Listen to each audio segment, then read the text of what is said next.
Clip number 181۔ اس clip میں آپ قرآن پاک کی سورہ نساء کی آیت نمبر 39 سے لے کر 41 تک کی تلاوت، ترجمہ اور تفسیر قرآن صراط الجنان سنیں گے۔ بسم اللہ الرحمن الرحیم۔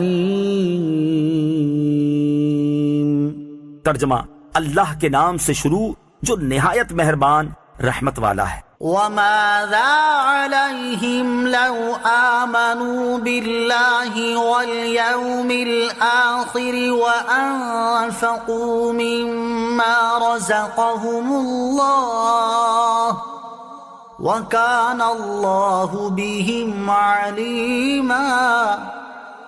ترجمہ، اور اگر وہ اللہ اور قیامت پر ایمان لاتے اور اللہ کے دیے ہوئے رزق میں سے اس کی راہ میں خرچ کرتے تو ان کا کیا نقصان تھا، اور اللہ انہیں جانتا ہے۔ وما ذا علیہم، اور ان کا کیا نقصان تھا۔ ناموری اور دکھاوے کے طور پر مال خرچ کرنے والوں کو تنبیہ کی جا رہی ہے کہ یہ اگر اللہ تعالیٰ پر اور آخرت پر صحیح ایمان لاتے اور اللہ عز و جل کے دیے ہوئے مال میں سے اس کی رضا و خوشنودی حاصل کرنے کے لیے خرچ کرتے تو اس میں سراسر ان کا نفع ہی تھا۔ معلوم ہوا کہ راہ خدا میں خرچ کرتے وقت اللہ تعالیٰ کی رضا اور ثواب حاصل کرنے کی نیت ہونی چاہیے، بصورت دیگر عمل ضائع ہو جائے گا اور اس پر سزا بھی ملے گی۔ ان اللہ لا یظلم مثقال ذرة وإن تک حسنة یضاعفها ویؤت من لدنہ اجرا عظیما۔ ترجمہ، بے شک اللہ ایک ذرہ برابر ظلم نہیں فرماتا، اور اگر کوئی نیکی ہو تو وہ اسے کئی گنا بڑھا دیتا ہے اور اپنے پاس سے بہت بڑا ثواب عطا فرماتا ہے۔ ان اللہ لا یظلم مثقال ذرہ، بے شک اللہ ایک ذرہ برابر ظلم نہیں فرماتا۔ اللہ تعالیٰ اس سے پاک ہے کہ وہ کسی پر ایک ذرے جتنا بھی ظلم فرمائے۔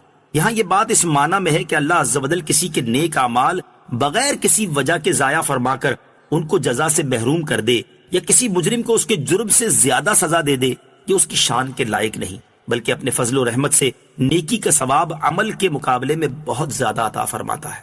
حضرت انس بن مالک رضی اللہ تعالیٰ عنہ سے روایت ہے، رسول اللہ صلی اللہ تعالیٰ علیہ وسلم نے ارشاد فرمایا، اللہ تعالیٰ ظلم سے پاک ہے، مومن نیکی کرتا ہے تو دنیا میں رزق اور آخرت میں جنت کی صورت میں ثواب پاتا ہے، اور کافر کوئی نیکی کرتا ہے تو اس کے بدلے دنیا میں ہی اسے رزق دے دیا جاتا ہے، اور قیامت کے دن اس کے پاس کوئی نیکی نہ ہوگی جس پر اسے کوئی جزا ملے۔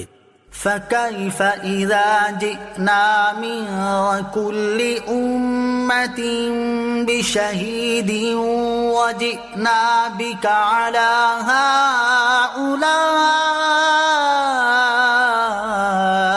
شَهِيدًا۔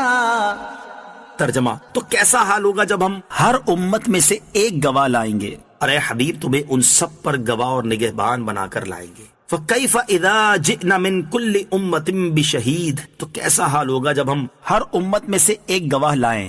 اس آیت میں کفار و منافقین اور یہود و نصارہ کے لیے شدید وعید ہے کہ جب قیامت کے دن تمام انبیاء علیہ الصلوۃ والسلام اپنی امت کے ہر نیک اور بد کے ایمان، کفر، نفاق اور تمام اچھے برے اعمال کی گواہی دیں گے، پھر ان سب پر حضور سید المرسلین صلی اللہ تعالیٰ علیہ وسلم کو گواہ بنایا جائے گا، تو ان کا انجام کیا ہوگا؟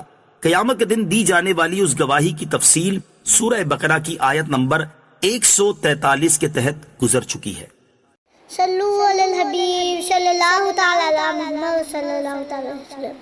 مجھے اپنی اور ساری دنیا کی لوگوں کی اصلاح کی کوشش کرنی ہے انشاءاللہ عز و جل۔